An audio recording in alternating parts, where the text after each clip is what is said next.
that was a seminal moment in my life where it really started a fire of my deeper, passionate love for you.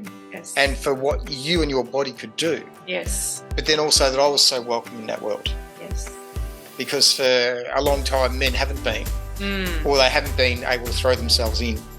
And so that was probably a big life-changing moment for me, because it reinforced why I was there at that exact point in time. Yes. And yeah.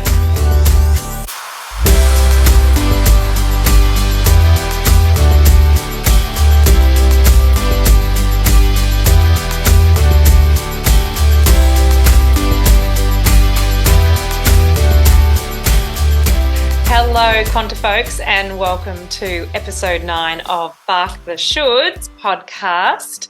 I am Jodi from QuantiMama. And welcome back. I am McGill from QuantiPapa. You looked at me like you weren't sure who you were. Well, okay? you got to check these things sometimes. You do.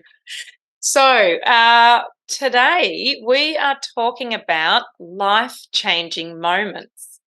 And when I first thought about this topic, I had some ideas around the things that had led us to be in the place that we're in now. Okay. And one of the things that came to me was the birth course we did when we were pregnant with our now 14, almost 15-year-old, which was calm birth, which led us onto this sort of pathway of, I guess, being mindful of the energetics and being aware of, really incredible facilitators and teachers like Joe Dispenza and Bruce Lipton and a lot of those people, Candace Pert, and there's so many of them. They're fabulous. That was one of the things that I really wanted to talk about. But the funny thing was that when I was reflecting on it earlier today, one of the things that came through about life-changing moments, and the reason why I'm really keen to talk about this is to help us look at the moments that stand out in our life. So McGill and I have been around for 47 odd years.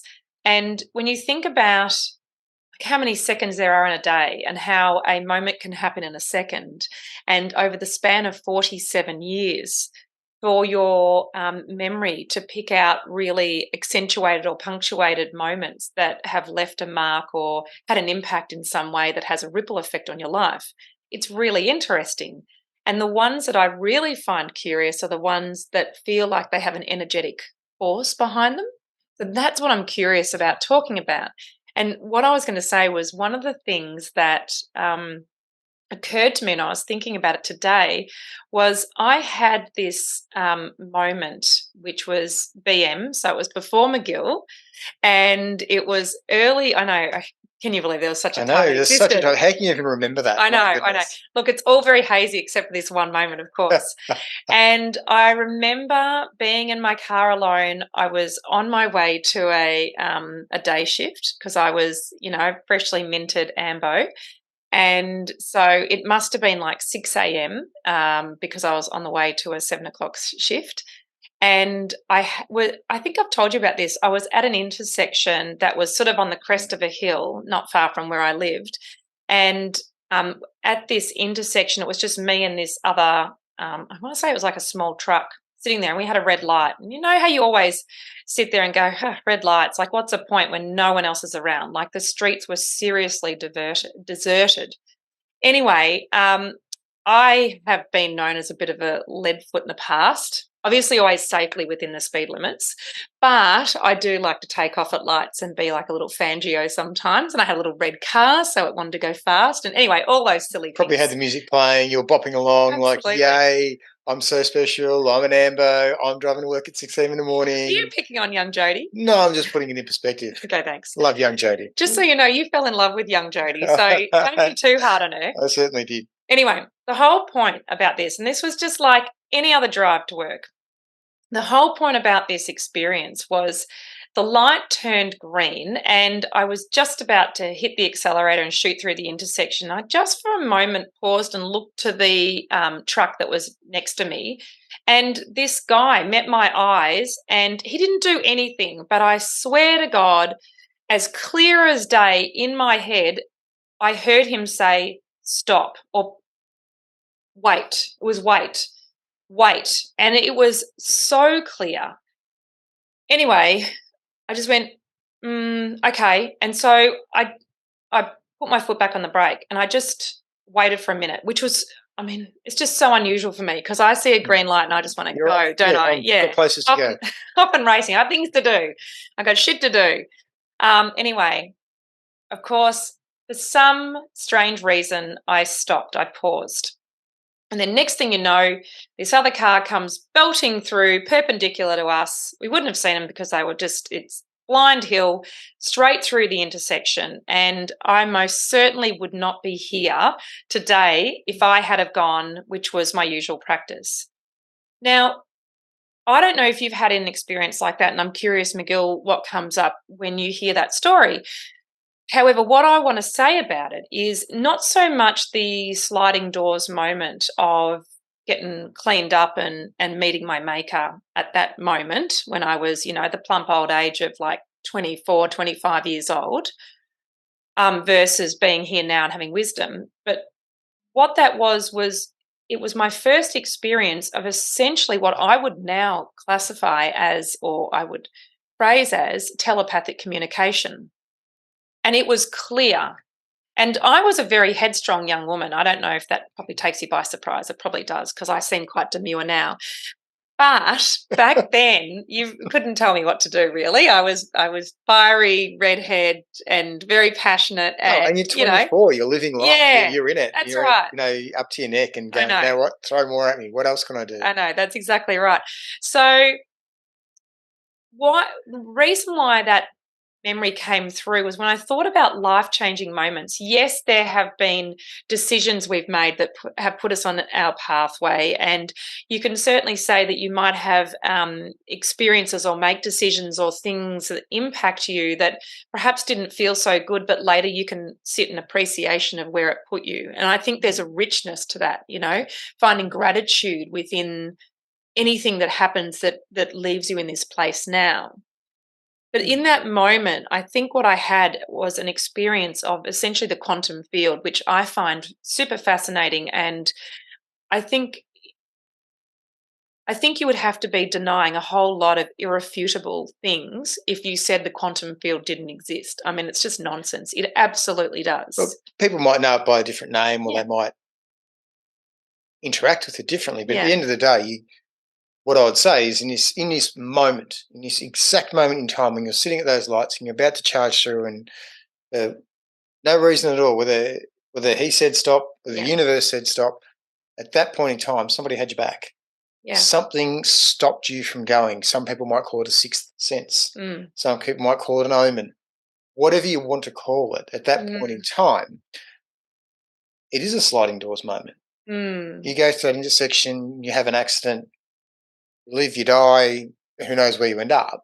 I just sense it wasn't even sliding doors, though. It was like it wasn't my time.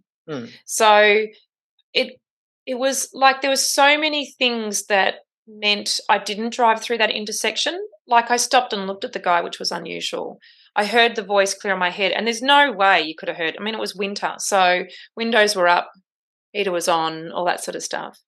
So to me, it's not even, I want to move away from the idea it was a sliding doors moment, because that always makes me think that perhaps it puts you, it has the potential to put you in a lax state. Like, what could have been, It does, but I would say it's a moment in time where you chose to listen to that voice. Yeah. One, you chose to be open enough whether you realise or not to hear it.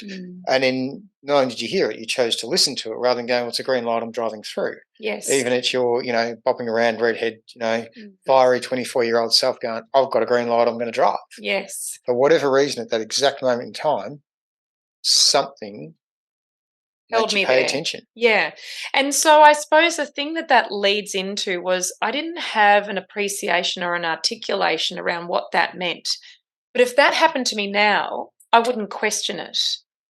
So we live in a way, and maybe our experiences have led us to this place, but we live in a way that we pick up on those universal pebbles, stones, and bricks, don't we? I mean, we notice those nudges, and we actually don't allow them, generally speaking, to go to bricks, because we notice the universal nudges of what I would say is the collective energy field, or the higher self, or the source connection, or the soul, or something that's greater than the physical self.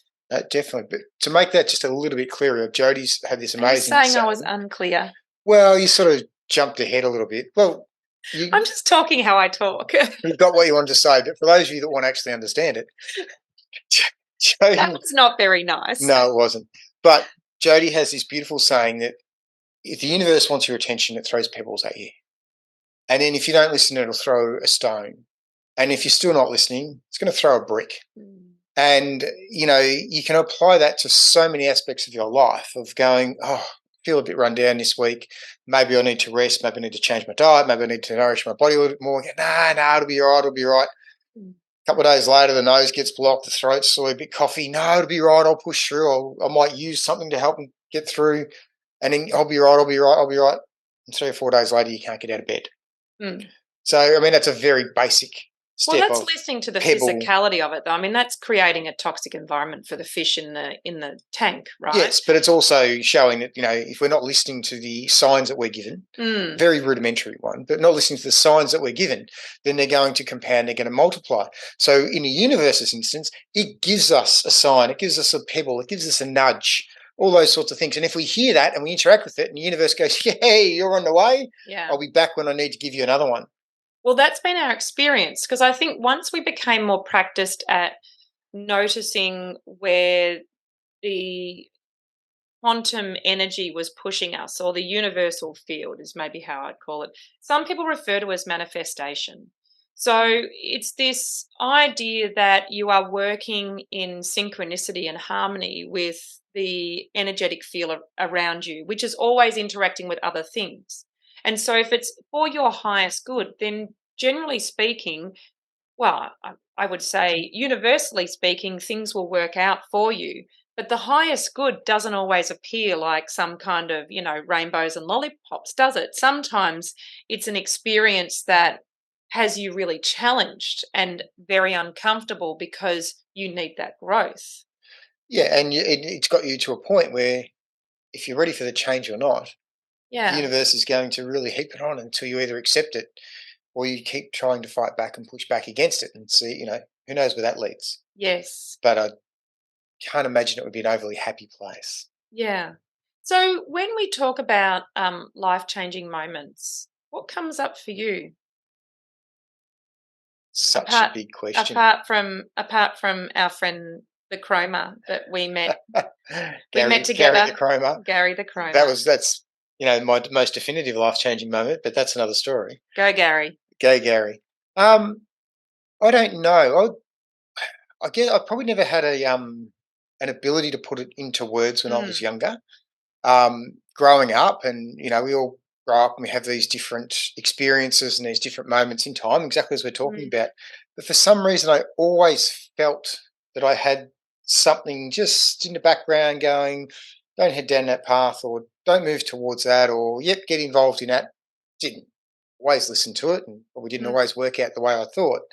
But I remember, really in particular, I was 16. I was spending a lot of the time doing a lot of work, and was very closely aligned with an uncle of mine, and he and working on his farm.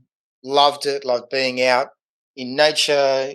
No dramas. Getting up at 5:30 in the morning and working to 6 or 7 at night. I just loved it. But then and it was getting to the point where he was starting to discuss about me actually taking over the farm. His children had all moved out, and he had one son that was estranged at that point in time. And he had big plans, and was just moving me towards this goal of what he wanted. And I loved it, absolutely loved it. But for some reason, I just couldn't do it. I couldn't say, yes, I'm going to do that, despite what was offered to me. And there were some really big incentives that were offered, and especially for a 16-year-old, 17-year-old kid. Here's your income for the next 12 months because we're going to be making this, and here's this and here's that. And we'll get you a car and we'll get you this and we'll get you that and we'll set up your life and, So everything's solved. yeah. So now with reflection and with, I think because you're a very intuitive person, and you can articulate that. So now with how you understand your intuition and so forth, is there something that you can identify within that held you back? Or was it a set of uh, things that happened that you thought was sort of courtesy now that you would say from the universal field that prevented you from taking that option? Like where was the momentum for the decision not going that way? That all came from me. There was really nothing blocking it. I mean, nothing I can immediately go, oh, that's why I don't want to be here, or that's why I'm just happy to come up and visit. But and it's one of these amazing things, that I didn't take that step because a few years later, a lot of stuff came out in relation to that particular person that, whether it occurred or not, I don't know, but things just wouldn't have worked out. Yeah. And there was a lot of As hurt. in allegations. There's a lot of hurt within that family that I would have been stepping into, and suddenly would have been there potentially with somebody that doesn't align with who I am. Yes. So what I would say is I had this experience of being held back from committing into it. Yeah. Being held back and held back and held back, and then getting what do I use? I think I used the excuse of I want to finish year 12.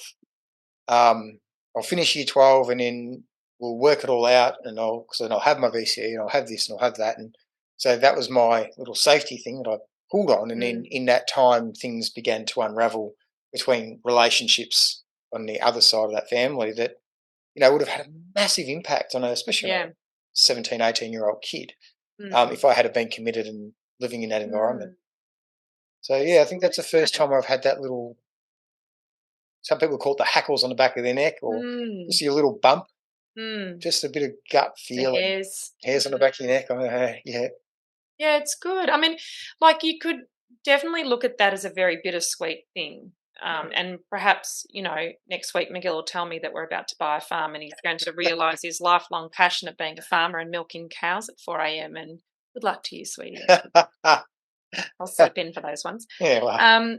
But I think that there's a richness in just noticing that, and I don't think you need to get emotionally involved with it. But there's an opportunity, I think, to be grateful for the way things work out, and notice that it wouldn't have, been all sunshine and daisies had that opportunity come to pass, because obviously how it unfolded afterwards. Yeah, definitely. But in terms of coming back to the seminal moments, or the moments where something bigger than you is helping you, so some people might look at that and go, oh, you probably interacted with the people in the family and then there was just a vibe and a feeling. Well, you know what, that's part of the energy that's out there as well. That's a collective field that we're talking about. Yeah. So it's not that I've suddenly tapped into something or anything like that for me.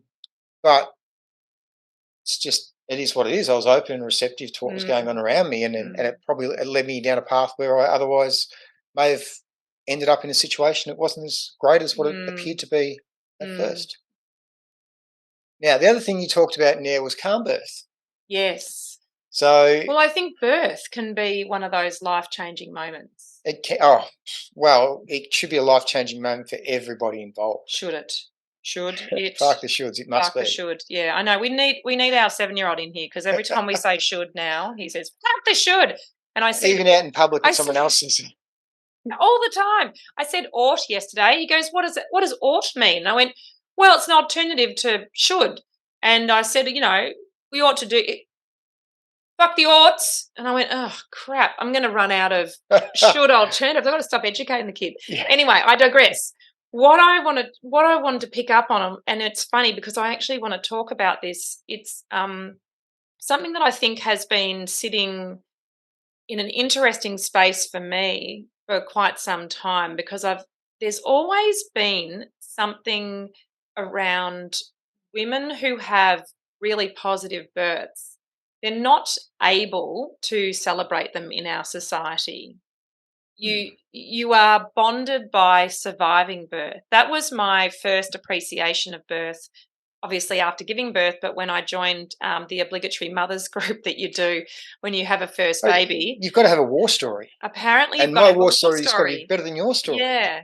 And unfortunately, that often leads into a negative. Sorry. Well, one of our beautiful friends who I made at that, mothers group with our 6-week-old babies was the only other woman in that room that had had a positive birth experience. And we ended up, we called ourselves a splinter faction because we left the group after not very long because there was just this constant revisiting of these war stories of women that had survived their birth. And I don't want to take away from those women's experiences. That's theirs to own. But it saddened me that we had very positive experiences and we couldn't even share that. It was too uncomfortable. And I've been in the birth world for 13 years now. Yeah. 13 years supporting women in birth.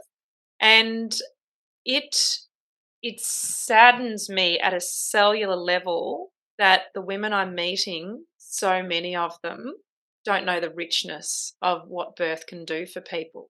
And it's not just the women; it's the partners. Well, it is. It's a family unit, and it's yeah. And I think I want to pull you back. Okay, because let's do I think you're missing the amazing magic here. Yeah. When we got pregnant with Tom, our first QK1, Jodi wanted to do calm birth. She wanted to have a real. She wanted to be a mum, and she wanted to do everything positive and possible to have a nice, calm birth with people around her that supported her and loved her, and bring this child into the world in exactly the same fashion. Now, so I wasn't hung up on the place though, and I got more vigilant the next birth, didn't I? I was like, let's just go to the hospital, public hospital, free experience, use the public system that's available there. We don't need to pay money for, an expensive care provider. We'll just do it cheap. Doesn't need to be expensive having a baby. No, there's one born every minute. Yeah, correct. But so that's Jodi, right? So Jodi's set, this is what I want, this is her experience. And I remember at this point in time trying to have a conversation with my mother about births and birth experiences. And, I went to where I could get some information because I wanted to wholeheartedly throw myself into this as well, because it's super important to Jodi. It's my child that's coming into the world. It's our child together that we've made. So I am, not just there for the 30 seconds of fun at the start. This is everyone's going to know we're fast now. This is the serious stuff. This is this is the next step. It's one thing becoming a parent. Yeah. It's another thing becoming a father or a mother to that child. And so I sort of made that decision. You know what? I'm a bit like Jodi as well. I throw myself in, balls and all. And anyhow, I went to my mum to talk to her and was immediately shut down. She could not talk about my birth. She wouldn't even discuss anything. She couldn't get past that. I couldn't even ask her about my sister's birth because she'd had a negative birth experience and she was never, ever able to talk about it.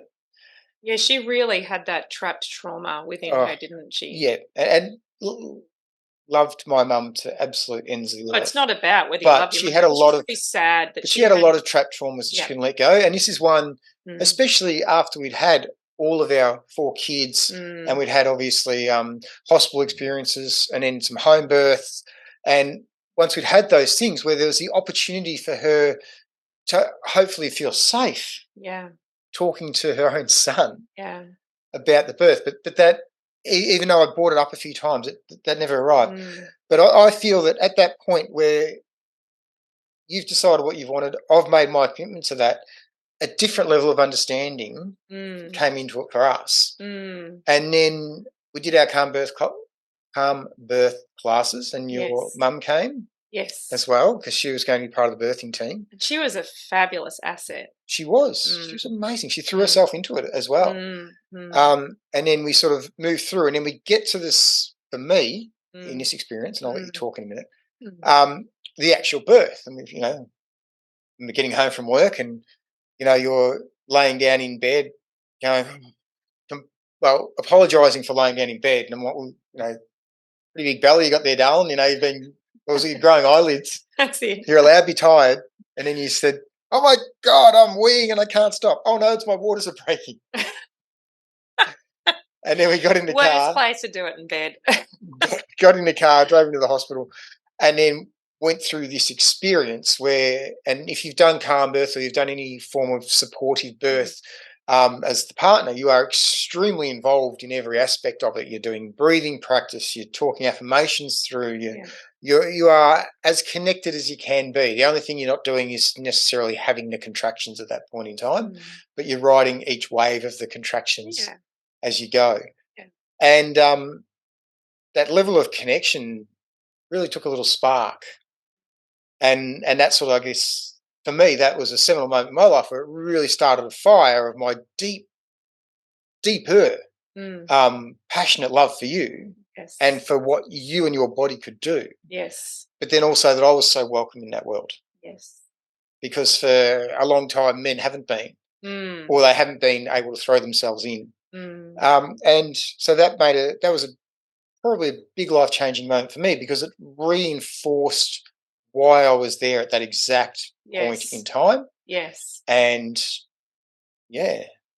and we have reflected on that first birth in particular being, one of our most incredible life-changing moments, because it really solidified our relationship. And particularly for me, it gave me a sense of my capacity, which is as unlimited as I wish it to be in the given moment. I always have more energy than I need.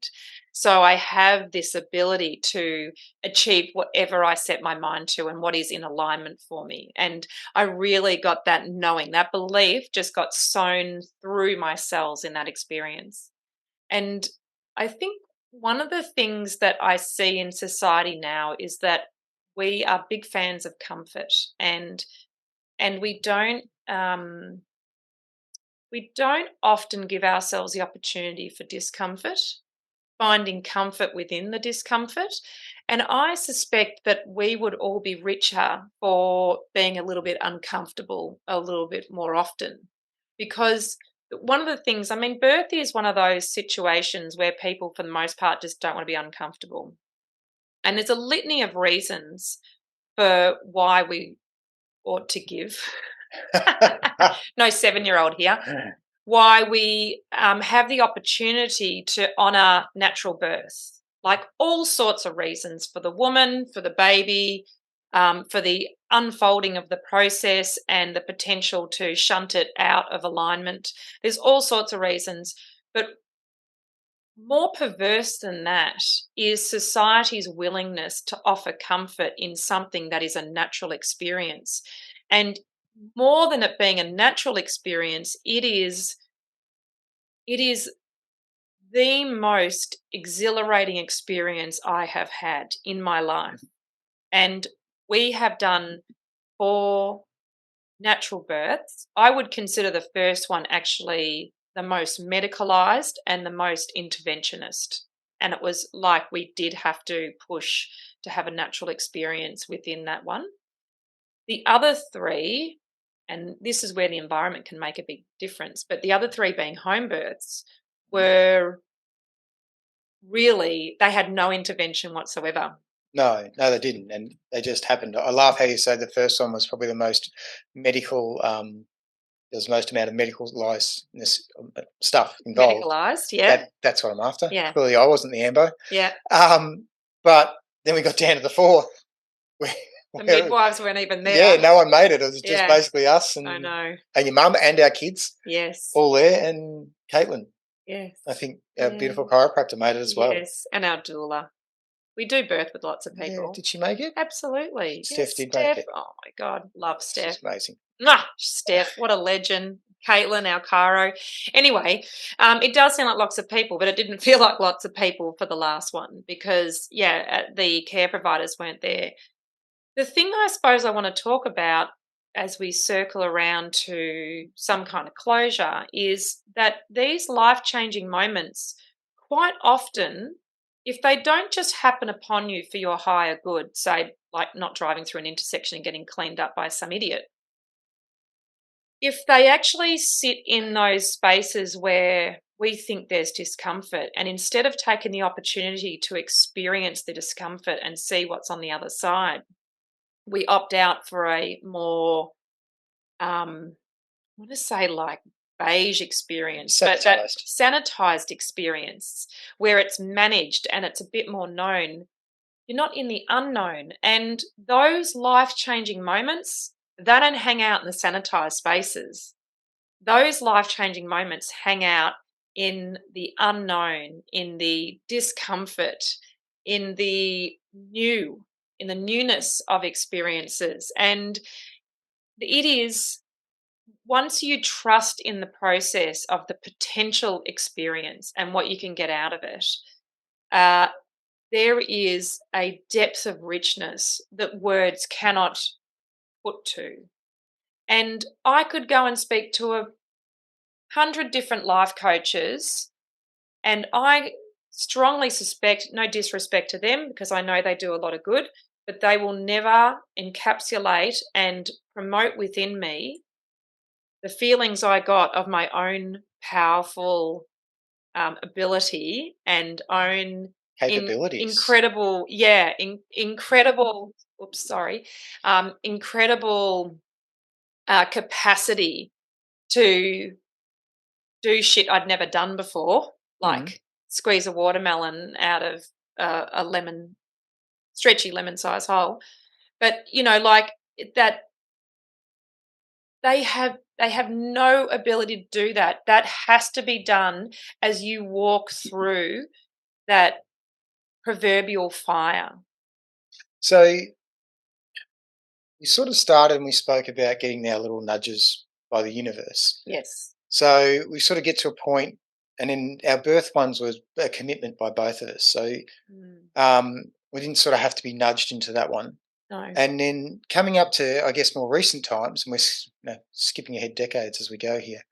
It's only the memorable ones we're talking about. True, but even in the last probably 3 or 4 years, for so many people, they have had to stretch into ways that they just didn't think or want to be involved in, and they're probably still struggling with some of that. I know I am with some of the changes that I've had to make, and some of the experiences I've had in that time, and the sitting in the discomfort. I know part of it where Jodi's looked at me and gone, "Well, I'm leaving you there. I love you, I support you, all that sort of stuff." But not leaving you. Yeah, well, I'm leaving you sitting in that discomfort. Yeah, this is your discomfort. Right. Yes, you are uncomfortable, and I empathise and sympathise. Yes, but you got to work through that shit and see what comes out the other side, and have those moments where you come out and you are committed to that new path, and you are going to work towards where you're going, not be stuck back in the muck where you were. And for so many people, I see that your soul is luminescent. I mean, I see that, right? You say all the right things. Well, it's the truth of it. You know that. I see that McGill's soul is luminescent. And so who am I to save him from his own life-changing experience? He has been incredibly brave and composed, particularly over the last 2 years where real changes have occurred. And probably the greatest challenges that I've had. Yeah. And they're still ongoing, some of them. Well, look, every time you go through one of those challenges, you come out the other side stretched in a different place. And it's a beautiful thing to witness. But one of the things that it takes great capacity to allow your loved ones to sit in discomfort and just love them no matter what. And sometimes loving them is walking away saying exactly that. I love you. I'm going to leave you in that space. Because you have the capacity to find the way out of this, but it's yours to own. It's not mine to dictate. You have the potential to take the power away from me in that situation. Yes. Yeah. I almost want to say to the universe, could I go back and do the birth side of things? Like, seriously? Because, this stretching and capacity that I'm learning about myself at the moment is really challenging. And it can leave you somewhat uncomfortable. Absolutely. But there's gold in that space. And every time you stretch and move out of the initial, I think, crisis feeling of that unknown, because it is. I mean, being in the unknown feels like crisis, doesn't it? Well, yeah, and for Deeply most uncomfortable. of us, that's as close to a crisis as Yes. we're going to get. So the key to me is, once you notice you're out of that, then you find something around you that can feel good and nourish your soul, and you can feel some gratitude and actually pat yourself on the back for moving through yet another challenging time and breaking down old patterns of belief that usually are just anchored to identity and don't really mean a great deal. They're not anchored to your soul And and what it wants for you. the other thing is, as we're rounding out, because Yes. we're getting up in time,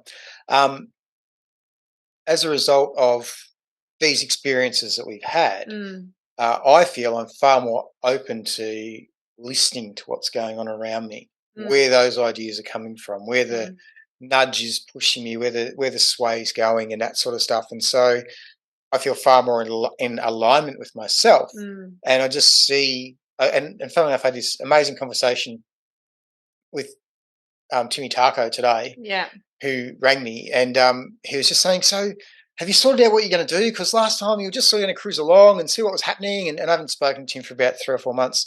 And I went, tried to answer his question. And I thought, you know what? That's exactly what I've done. I've just sort of bobbed along, cruised along, done some things like been on a podcast that I never would have done.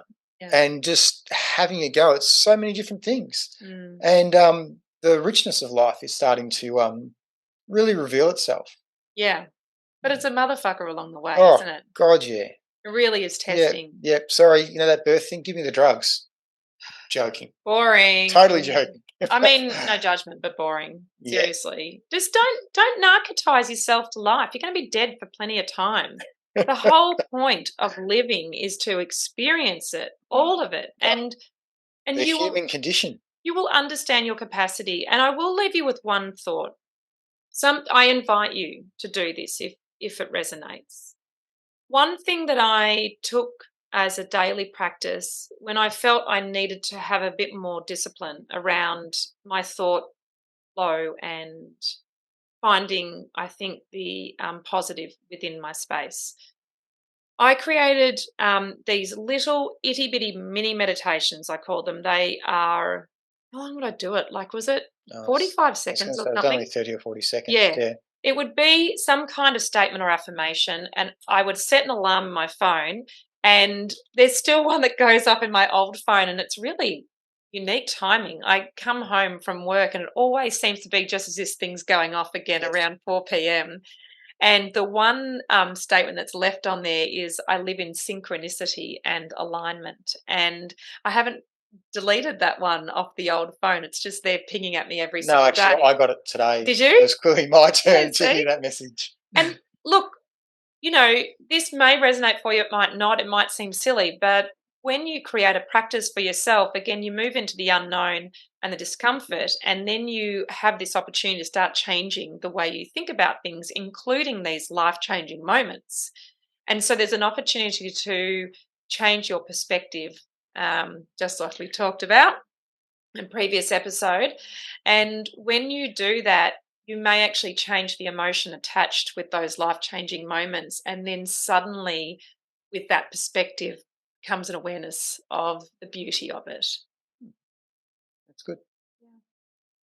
Thank you for listening. We'll look forward to joining you next time. Do you have anything further you want to say?